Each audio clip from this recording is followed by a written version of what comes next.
नमस्कार. मायाने जानकीवरती जीवघेणा हल्ला केलेला असतो आणि माया तिथून पळून जात असते. पण अचानक मायाचा हात कोणीतरी धरतं आणि माया खूपच दचकते. त्यावेळेला कसलाही विचार न करता मायाचं सटासट थोबाड फोडलं जातं आणि तेवढ्यात मात्र खरा चेहरा समोर येतो. तो तिसरा तिसरा कोणी नसून साक्षात मकरंद असतो. आता मकरंद जिवंत कसा, हेच खूप मोठं जाळं मायासमोर उभं राहतं. तेवढ्यात तिथे ऋषिकेश सुद्धा आलेला असतो. ऋषिकेश जानकीला बोलतो, जानकी जानकी घाबरू नकोस, तुला काही होणारच नाही. त्यावेळेला लगेच मकरंद ऋषिकेशला बोलतो, ऋषिकेश लवकरात लवकर तू जानकीला हॉस्पिटलमध्ये घेऊन जा. तिला काही होणार नाही, तू काळजी करू नकोस. तेव्हा मात्र ऋषिकेश बोलतो, मकरंद तू जिवंत आहेस? तेव्हा लगेच मकरंद बोलतो, हे सर्व जानकीमुळे. जानकीमुळेच मी जिवंत आहे. आणि खरं सांगू का, या गोष्टीचा मला आनंद आहे.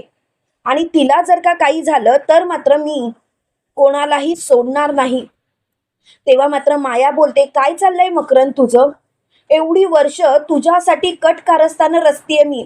एवढी वर्ष स्वतःचा विचार सुद्धा केला नाही आणि तू जिवंत असून सुद्धा तू माझ्याशी नाटकं केलीस. तेव्हा लगेच मकरंद बोलतो, हो, कारण माया मला असं वाटत होतं की तू कुठे ना कुठेतरी थांबशील. पण नाही माया, तुला मात्र थांबायचंच नाहीये. तुला तुझं स्वतःचं खरं करायचंय. माया, तुला असं वागून तरी काय मिळतं? तेव्हा लगेच माया बोलते, पुरे झालं मकरंद. अरे तू जिवंत कसा? त्यावेळेला लगेच मकरंद बोलतो, खरं तर तुझ्या कृपेमुळे मी मरणारच होतो. स्वतःचा प्लॅन यशस्वी करण्यासाठी तू माझ्यावरती तो विषप्रयोग केलास. का का असं केलंस? त्यावेळेला लगेच माया बोलते, लाज नाही वाटत तुला असं बोलताना? अरे जरा तरी तू विचार कर, तू कसं वागलास. तू जर का विचार केलास ना तर बरं होईल.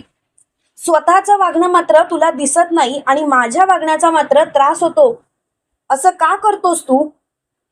प्लीज स्वतःला शांत कर, नाहीतर नको ते होऊन बसेल. त्यावेळेला लगेच मकरंद बोलतो, खरं सांगू, मला शांत करायची गरजच नाहीये. तूच आता गप्प राहा, कारण तुझ्या अशा वागण्यामुळे ना सगळं काही हातातून निसटत चाललंय. माया प्लीज जरा स्वतःला शांत कर. माझं चुकलं, खरं तर मी जानकीवरती प्रेम केलं. माया, उलट मी जानकीवरती प्रेम करायला नको होतं, हे तुला कळत नाहीये का? तेव्हा लगेच माया बोलते, म्हणजे म्हणजे तू काय बोलतोयस, कळतंय का तुला? अरे जरा विचार कर. तेव्हा मात्र लगेच मोठ्यानी ऋषिकेश बोलतो, जाऊ देत मकरंद, चल तू इथून. तेव्हा लगेच मकरंद बोलतो, तू इथे काय करतोयस? तू निघ ना. इकडे ऋषिकेशने हॉस्पिटलमध्ये जानकीला ऍडमिट केलेलं असतं आणि ऐश्वर्याच्या कृपेमुळे तर ती वाचलेली असते. पण इकडे मकरंद मात्र मायाचा हात धरत तिला फरफटत सर्वांसमोर घेऊन येतो. हॉस्पिटलमध्ये आलेल्या मकरंदला पाहून सुमित्राला मात्र खूपच राग येतो. सुमित्रा सटासट मकरंदच्या कानाखाली मारत बोलते, लाज नाही वाटत? अरे एका लग्न झालेल्या बाईवरती प्रेम करतोस आणि परत तिचं सगळं आयुष्य उद्ध्वस्त करण्याचा प्रयत्न करतोस. अरे तुझ्यामुळे तुझ्यामुळे या बहिणींनी किती कट कारस्थानं रचली. तुझ्यामुळे तुझ्यामुळे या सर्व गोष्टी घडल्या. आता मात्र मी तुला माफ करणार नाही. मकरंद, अरे हे सर्व करून काय मिळालं? का माझ्या जानकीच्या पाठी लागला होतास? आणि ही तुझी बहीण, तर तिला तर आम्ही माया लावली होती, तिच्यावरती मनापासून प्रेम केलं होतं. पण तिने काय केलं? तिने आमच्याच पाठीत खंजीर खुपसला. तेव्हा नाना बोलतात, माया, खूप विश्वास होता तुझ्यावरती. अगं तू असं का वागलीस माया? तुला असं वागून तरी काय मिळालं? तेव्हा लगेच माया बोलते, पुरे, मला आता हा विषयच ताणायचा नाही. मुळात माझ्याच भावाने माझा विश्वासघात केला. त्याच्यासाठी तर एवढी वर्ष मी लढत होते. पण त्याने काय केलं? त्याने मात्र त्या जानकीची साथ दिली. तेव्हा लगेच ऋषिकेश मोठ्याने बोलतो, गप्प बस माया, तुला काही गोष्टी कळत नाहीयेत म्हणून तू असं बोलतेस.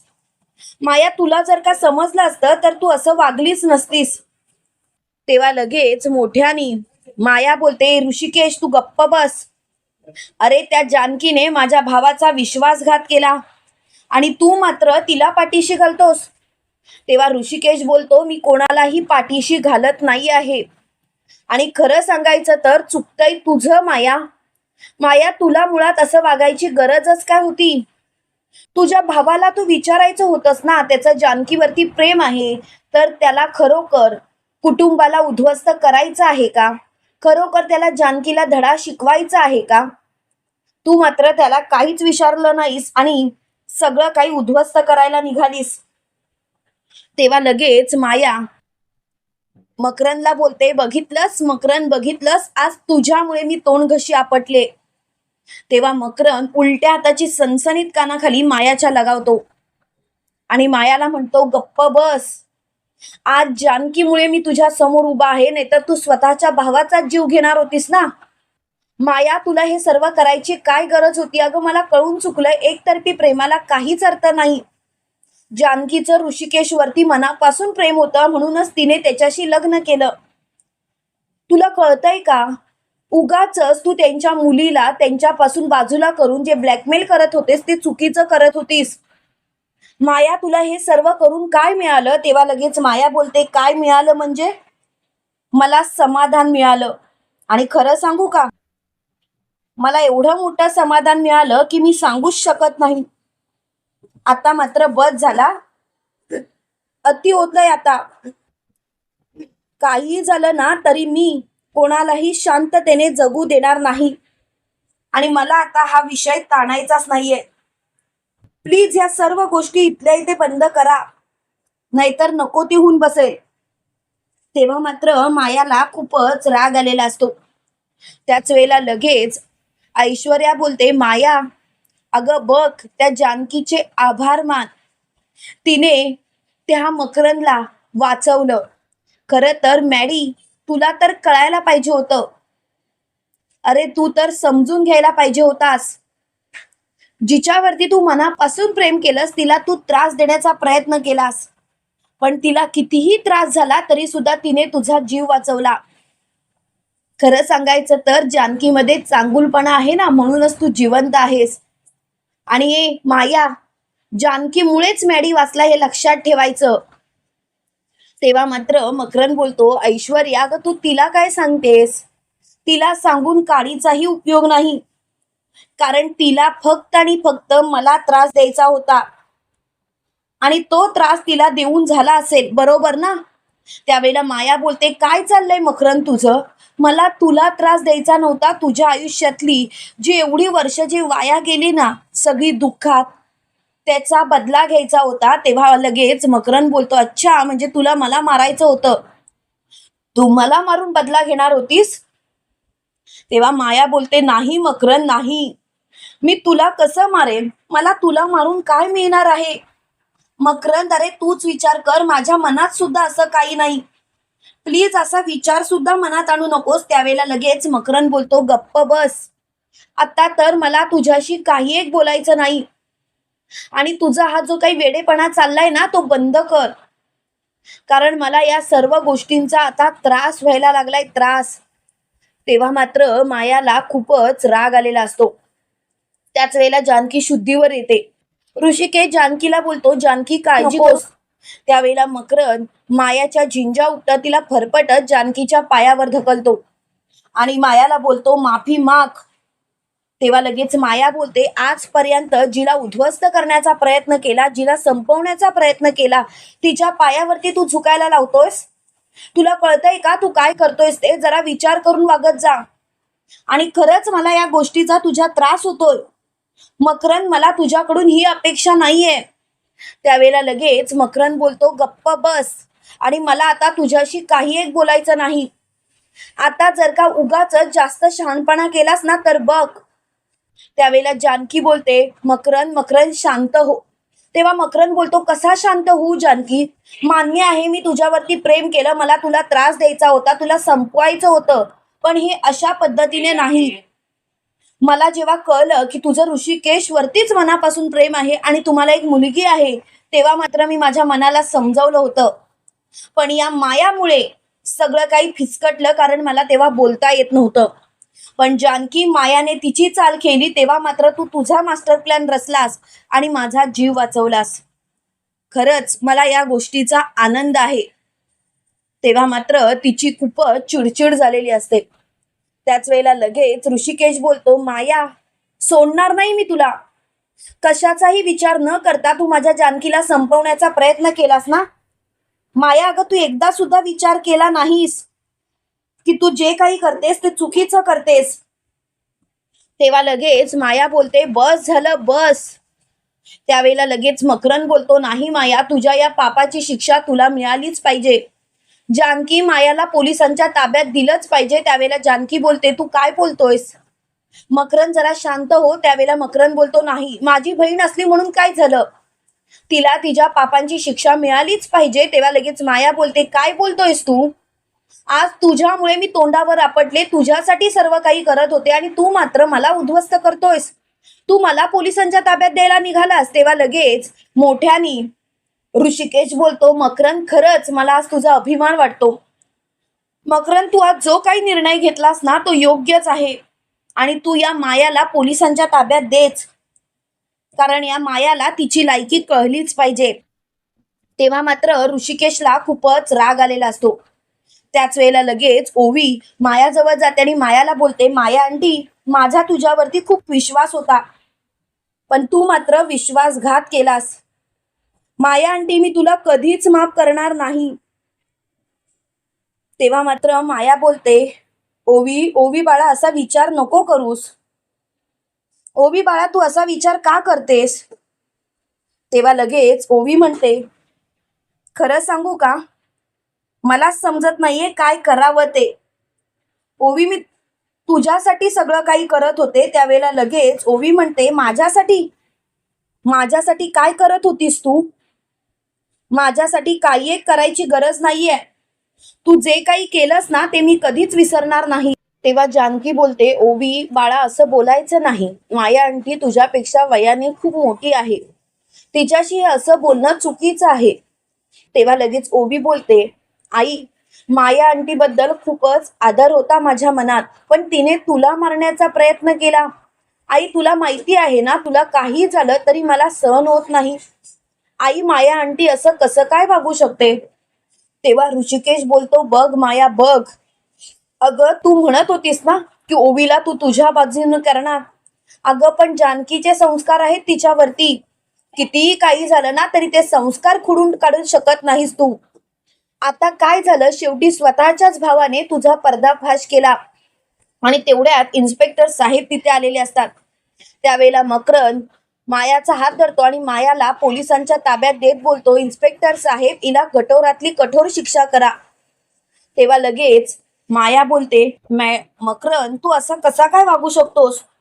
तेव्हा लगेच मकरंद बोलतो, बस, आता मात्र मला तुझं काहीही ऐकायचं नाही आणि तू जर का आता इथून निघून गेलीस ना तर बरं होईल.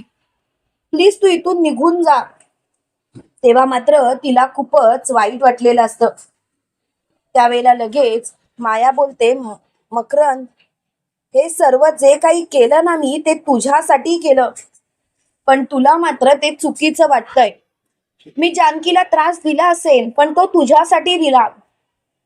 तुला झालेला त्रास बघून मला खरंच सहन व्हायचं नाही. या जानकीने तुला फसवलं म्हणून या जानकीच्या गळ्यात तुझ्या नावाचं मंगळसूत्र मला घालायचं होतं आणि तू काय केलंस, तू मला पोलिसांच्या ताब्यात देतोस. जाऊ देत ना मकरंद, जशी तुझी इच्छा. तेव्हा लगेच जानकी बोलते, माया माया, तुझं जर का तुझ्या भावावरती एवढंच प्रेम होतं तर त्याला मारण्याचा प्रयत्न का केलास. माया, का त्याला संपवलंस, का मुद्दामून हा सर्व खेळ रचलास. तेव्हा लगेच माया बोलते, जानकी तू गप्प बस.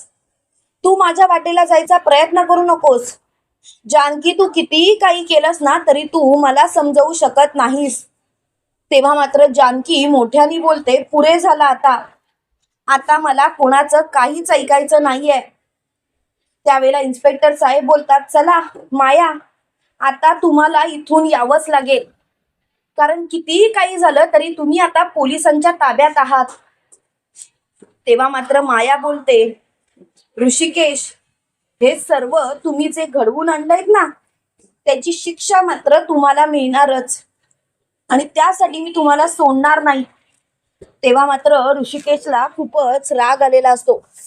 त्यावेळेला ऋषिकेश म्हणतो, बघितलंस, एवढं सगळं काही झालं पण हिचा माज मात्र उतरत नाही. अजून सुद्धा जानकी हिला आपल्यालाच शिक्षा करायची आहे. एखाद्या मुलीने सगळं काही स्वतःहून मान्य केलं असतं, पण ही मात्र अजून सुद्धा आपल्यालाच त्रास देते. आता मात्र हिला सोडायचं नाही. तेव्हा मात्र माया बोलते, तुम्हाला जे काही करायचंय ते करा, पण मी मात्र आता शांत बसणार नाही. त्यावेळेला मायाला खूपच राग आलेला असतो. त्यावेळेला जानकी इन्स्पेक्टर साहेबांना बोलते, इन्स्पेक्टर साहेब प्लीज घेऊन जा हिला. आणि लगेच इन्स्पेक्टर साहेब मायाला फरफटत घेऊन जात असतात. त्यावेळेला मकरंद जानकी समोर हात जोडतो आणि जानकीला बोलतो, जानकी जानकी माफ कर मला. तेव्हा जानकी बोलते, तुला माफी मागायची गरजच नाही. आणि खरं सांगू का, आता तर मला या गोष्टीवरती अजिबात विचार करायचा नाहीये. आणि तू कशाला माफी मागतोस मकरंद, तुला पश्चाताप झाला हेच माझ्यासाठी खूप आहे. तेव्हा मात्र मकरंद जानकीला म्हणतो, जानकी चल आता मी येतो. आणि लगेच मकरंद तिथून निघून गेलेला असतो. त्याच वेळेला लगेच मोठ्यानी माया बोलते, मकरंद सोडणार नाही मी तुला. त्याच वेळेला लगेच जानकी मकरंदला बोलते, मकरंद खरं सांगू का, तुझ्या प्रेमाचा मी कायम आदर केला. तू माझ्यावरती प्रेम करतोस हे मला माहिती आहे, पण खरंच सांगते, तुझं हे प्रेम मला एवढं घातक ठरेल असं वाटलं सुद्धा नव्हतं. पण मी ऋषिकेश वरतीच मनापासून प्रेम केलं. त्यावेळेला लगेच मकरंद बोलतो, या जन्मी नाही पण पुढच्या जन्मी तरी तू माझ्या सोबत मला पाहिजेस. तेव्हा लगेच जानकी बोलते, ते मी सांगू शकत नाही, पण एकच सांगेन, आता सगळं काही नीटच होणार. कशाचीही काळजी करायची गरज नाही. तुम्हाला काय वाटतं मित्रांनो, खरोखर माया आणि मकरंद चॅप्टर कायमचा क्लोज झालाय? जानकीने तर मायाला चांगलीच धूळ चारली, कारण मकरंद जिवंत आहे हे जानकीने मायापासून लपवून ठेवलं. तुम्हाला हा भाग कसा वाटला ते कमेंट करून नक्की कळवा. आणि असेच मालिकेंचे नवनवीन अपडेट पाहण्यासाठी व्हिडिओला लाईक आणि चॅनलला सबस्क्राईब करायला विसरू नका. थँक्यू.